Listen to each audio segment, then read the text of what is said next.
Et rebonjour à toutes, allez c'est parti, on va aller commencer à rentrer dans le vif du sujet.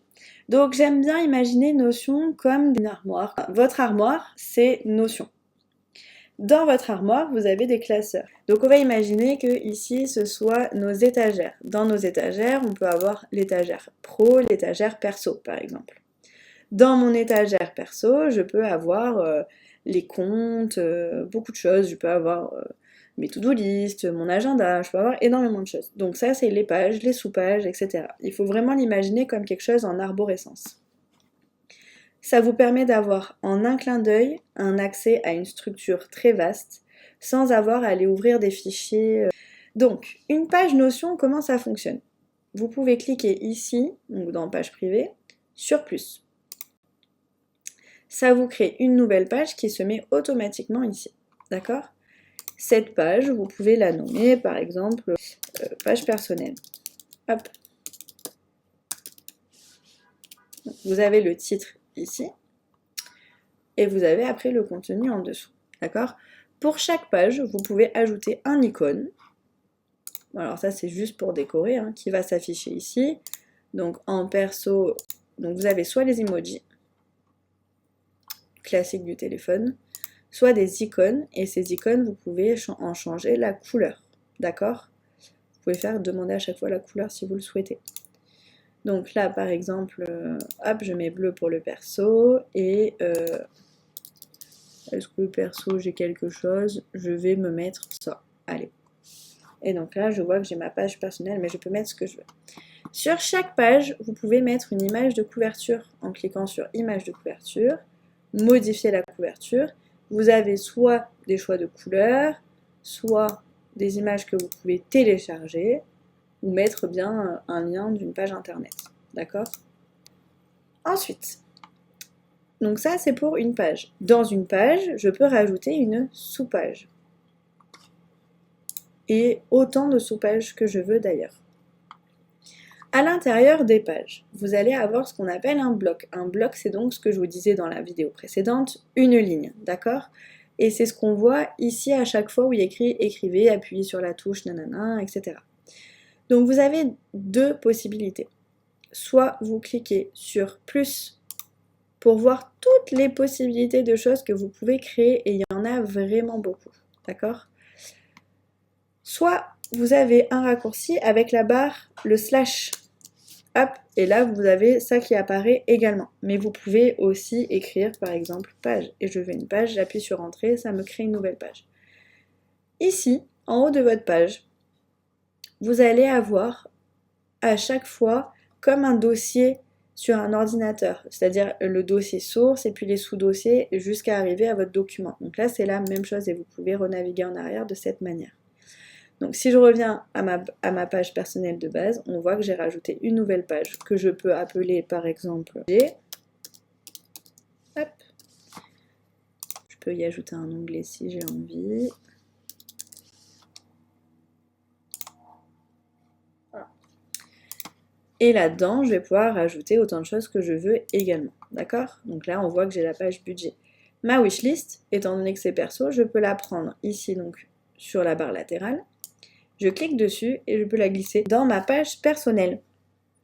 D'accord, je peux faire la même chose avec ça et donc on voit que nos pages apparaissent. Vos pages apparaissent toujours de cette manière. Vous pouvez les voir soulignées. Et là, on sait que c'est une page sur laquelle vous pouvez cliquer.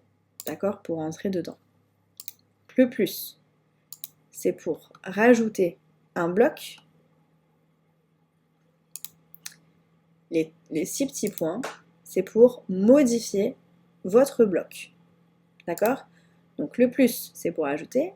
Les points, c'est pour modifier. Qu'est-ce que vous pouvez modifier? Vous pouvez le transformer. Par exemple, finalement, je ne veux pas que ce soit une page, je veux que ce soit un titre dépliant. Et donc là, mon bienvenue sur Notion devient un titre dépliant.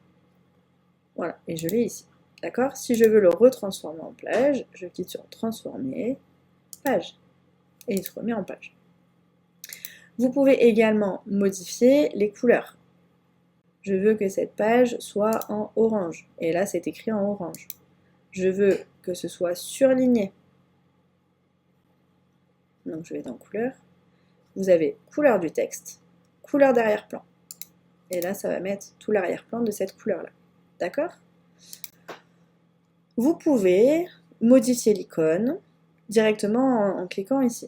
Mais vous pouvez très bien cliquer juste sur l'icône, c'est un raccourci, ça va plus vite. D'accord? Donc, hop, tout ça c'est pour modifier à chaque fois. Vous pouvez le déplacer, l'emmener ailleurs, le glisser, ça c'est comme vous voulez, l'ouvrir en aperçu latéral. Voilà, comme ça vous avez l'ouverture de votre page. Donc ça c'est votre page bienvenue sur Notion.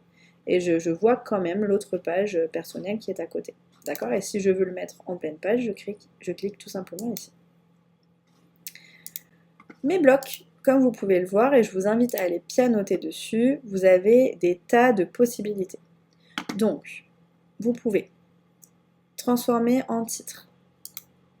Lorsque vous utilisez des titres et des sous-titres, donc ajouter un titre par exemple, aujourd'hui, hop là, hop, là je vais rajouter un titre de tâche, etc., etc., etc. Vous avez automatiquement un sommaire qui se crée et vous pouvez aller d'un à l'autre. Parce que lorsque vos pages sont bien remplies, au lieu de tout faire défiler pour chercher, vous avez ici directement, hop, dans les petits traits là que vous voyez sur le côté, votre menu. Quand vous avez des choses à rédiger, etc., plus sous forme de format Word, c'est quand même pratique, vu que ça va prendre de la place, d'avoir accès à tous vos chapitres, etc. Et donc ça s'organise en fonction de ce que vous choisissez. Titre 1, c'est ce qu'on va voir en gros. Dans ce titre 1, on va avoir les tâches. Maintenant, si je mets un autre titre 1, tac, en dessous, vous allez voir que ça va se rajouter. Hop, et dans ce titre 1 là, je vais avoir mes sous-titres, etc.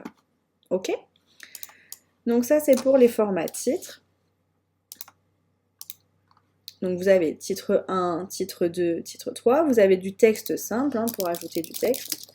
Dans ce cas-là, ça ne se met pas. Le texte ne figure pas dans la partie sommaire, d'accord?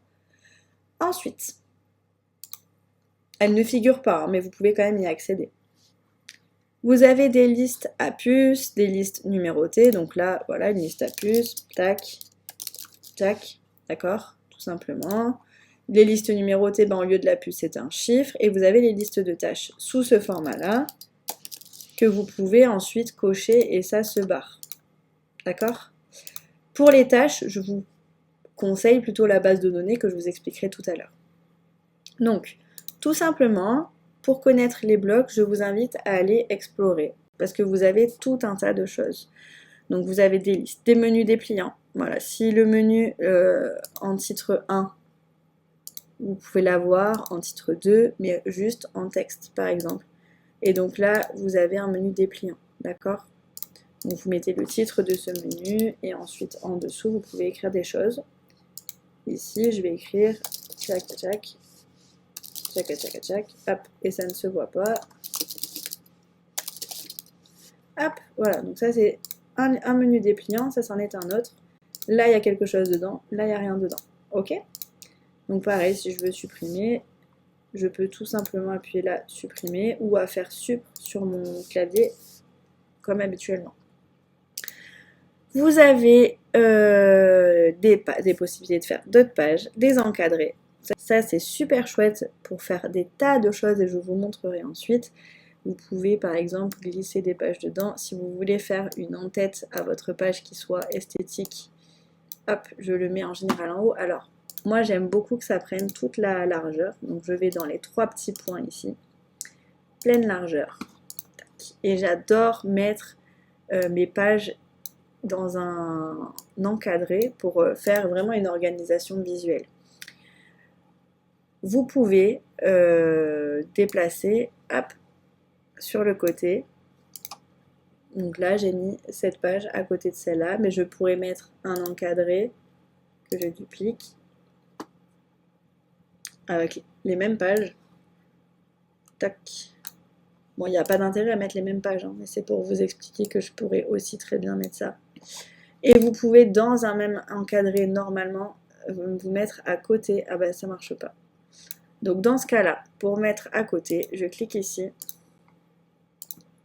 et je vais faire transformer en 2, 3, 4, 5 colonnes, d'accord? Et donc là, vous avez 2 colonnes, ce qui veut dire que normalement, je peux la mettre à côté, d'accord? Et avoir du coup 2 colonnes au lieu d'en avoir qu'une. Ok? Donc il suffit de glisser.